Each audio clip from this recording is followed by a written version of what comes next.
my tank. I got 177 miles out of my last tank. I just paid $3.77 a gallon for 93, and it cost me like $63 to fill that bitch, bro. Shit crazy, dude. But yeah, I mean, I'd rather drive a 1998 Lexus GS 300. I mean, I put $6,500 into this car to keep it on the road, so I didn't have to buy something newer, and I've always wanted one. It has a 2JZ, and it's mechanically perfect now, so nothing needs to be done to it except maybe shocks in the future. And yeah, that's about it. But this car drives perfectly. I took it on a 2,000-mile road trip to down to Blue Ridge Parkway and back. Handled it perfectly, and that was before I did all the work to it that needed to be done.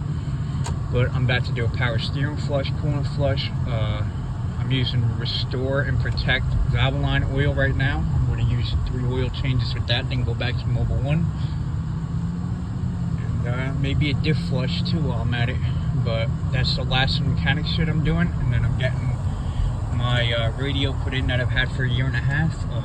I bought it for my last daily, but I didn't put it in because that broke down. I was like, you know what, I'm gonna buy this for $1,500, which I did, because I was gonna buy something new, and I was like, you know what, I'm gonna buy something old that I want, that I know will be reliable, rear wheel drive, big engine, inline 6 or V8 with only 2 options I wanted, and I wanted it to be a Lexus, so I got a Lexus. And now I don't spend $800 a month on car payments, and I'm not gonna have to do a thing to this car mechanically for a while. And I'm taking it on another road trip this year, and obviously I'll do another video for that. I got videos of my last 2 road trips on the channel. But yeah, so I wanted to buy a new 4Runner, and when I looked that up and I saw that they're getting rid of the NAV6, I was like, alright, yeah, that confirmed everything. And I was like, I'll put the money into this car to fix it and keep it on the road for another 10 years. It makes me money. I mean, I got a part-time job at UPS that I did, where I was delivering packages. It made me fucking like $4 grand doing that in a month.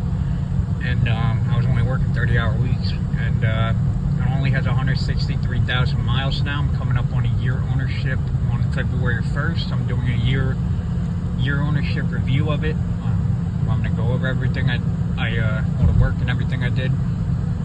And yeah, but no one should be buying these brand new cars these days as dailies, even if you can afford it. I mean, I can afford it, and I still would rather drive an older car. I pay $130 a month for insurance and not have to worry about a car payment every fucking month. And I'm not worrying about breaking down or repair bills either, because I'm not going to have to put another repair into this car for years. I got the timing belt done, the whole engine's resealed, fluids are done.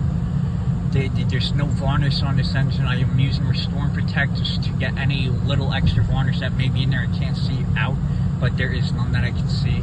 Transmission's just fine. This car is perfect. New tires, brakes, everything.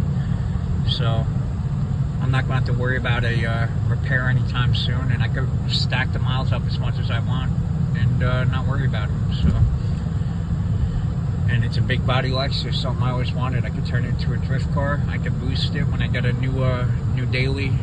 So those are the things I'm looking at. But for the next like 10 years or so, I want to rack up the miles on it, see if I can get it 300,000-400,000 miles on it, and then get something else. Which again, it probably won't be a newer car either, because of the fact I don't like newer cars. I don't like the computers and electronics in them. I mean, now that Trump's getting rid of the EPA and it's going to be less strict policies, and they'll go back to bigger engines and stuff like that, I'm not just not trying to get a new car. They're just not reliable anymore. So I'm going to keep older cars on the road. This is a car that I've always wanted. Hager Garage put me on it in 2015. Wanted one ever since for $1,500, one owner, no the guide since I was born. And it's 98, I was born in 95, so I've known this car my whole life pretty much, and I got it.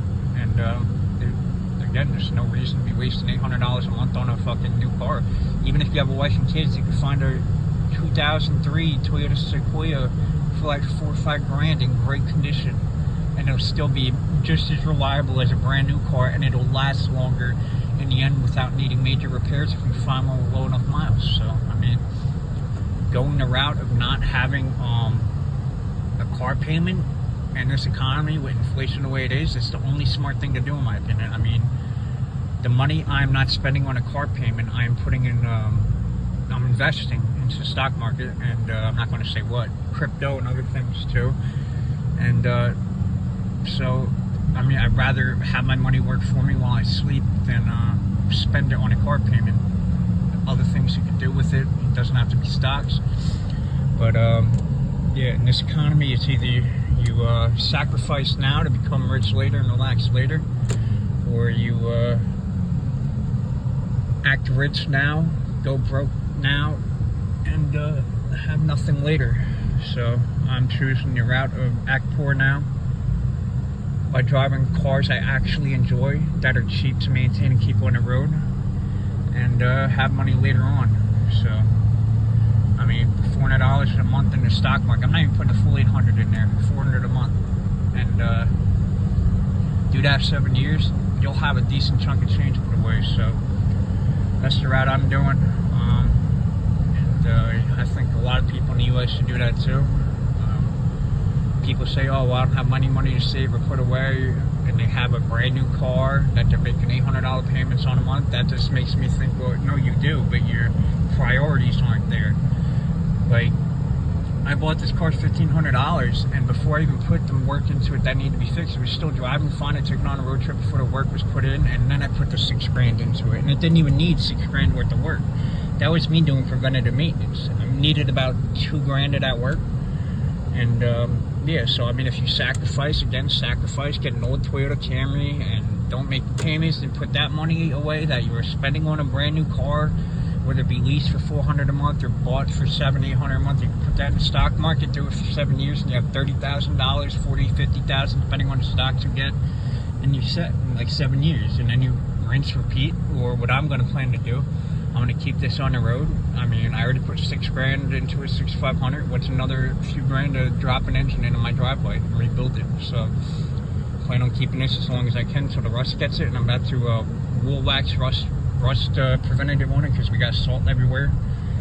And yeah, so I mean, you could keep the cars looking nice too. Get a monthly membership at a car wash for $40.